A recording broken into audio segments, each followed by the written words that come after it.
நம்ம கோயம்புத்தூர் விஓசி கிரவுண்டுக்கு கடல் கன்னி வந்திருக்குன்னு கேள்விப்பட்டதும் இருக்கிற வேலையெல்லாம் அப்படியே விட்டுட்டு அறக்க பறக்க வந்து ஆளுக்கு 100 ரூபாய் டிக்கெட் 2 வாங்கிட்டு ஒரு பிரம்மாண்ட சுறாமீன் வாயிலேயே புந்து உள்ள போனா 4 கடல் கன்னி.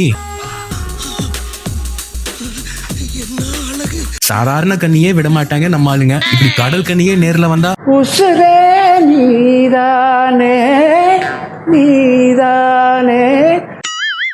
நாங்களும் கொஞ்ச நேரம் அப்படியே ஒரு ஓரமா நின்னுட்டு கடல் கண்ணிக்கு பிளெயின் கிஸ் எல்லாம் கொடுத்துட்டு உள்ள போனா இது விஓசி கிரவுண்டா இல்ல கடலாங்கிற மாதிரி ஒரு பயங்கரமான செட். அத்தனை வெரைட்டியான மீன், அதுக்குள்ளேயே நம்ம நடந்து போற மாதிரி செம்மையா செட் பண்ணியிருந்தாங்க. ஜைஜான்டிக் சைஸ் ஃபிஷ்ல இருந்து குட்டி குட்டி மீன்கள் வரைக்கும் பார்க்கவே கலர்ஃபுல்லா இருந்துச்சு. 100 ரூபாய்க்கு டிக்கெட் வாங்கிட்டு உள்ள வந்து சும்மா வேடிக்கை பார்த்துட்டு போகாம வழக்கம் போல ரிங்கு, பாட் கேம், வாலிபால்ல டம்ளர் அடிக்கிறதுன்னு ஒவ்வொரு கேமுக்கும் 100 ரூபாயா 300 ரூபாய்க்கு விளக்க வச்சதுதான் மிச்சம். 3 பால்ல 1 பால் போட்டா பானில பால் போட்டா ஆட்டின் வருது, 2 பால் போட்டா கூட வருது, 3 பால் போட்டா ஃபேன் வருது. வேற லெவல் கேம்டா இதெல்லாம்.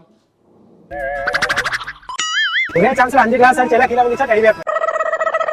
அவ்வளவுதான், நம்மள முடிச்சு விட்டீங்க போங்க. 300 ரூபாய்க்கு விளையாண்டுட்டு அட்லீஸ்ட் ஒரு பொம்மையை ஜெயிச்சிருந்தாவது வச்சு விளையாடி இருக்கலாம். நாங்க ஜெயிச்சது இதை வீட்டுக்கு எடுத்துட்டு போனா செருப்படிதான் விழுன்னு சன்னமா அங்கேயே வச்சுட்டு தெரிச்சிட்டு அதுக்கப்புறமா டெல்லி அப்பளம், கோலி சோடா, பஞ்சு மிட்டாய், பேய் வீடு, 3D வேர்ல்டு, ரங்கராட்டினு ஒரு 90s வைபுக்கே போயிட்டோம். 90s சாங்ஸை வேற போட்டு விட்டுட்டாங்களா, அது கேட்டுட்டு செம வைபாவும் எல்லாத்தையும் பார்த்துட்டு கிளம்பிட்டோம். நீங்களும் விஓசிக்கு போய் எங்களை மாதிரியே விளக்கு வைக்காம டிக்கெட் மட்டும் வாங்கிட்டு உள்ள போய் என்ஜாய் பண்ணிட்டு வாங்க.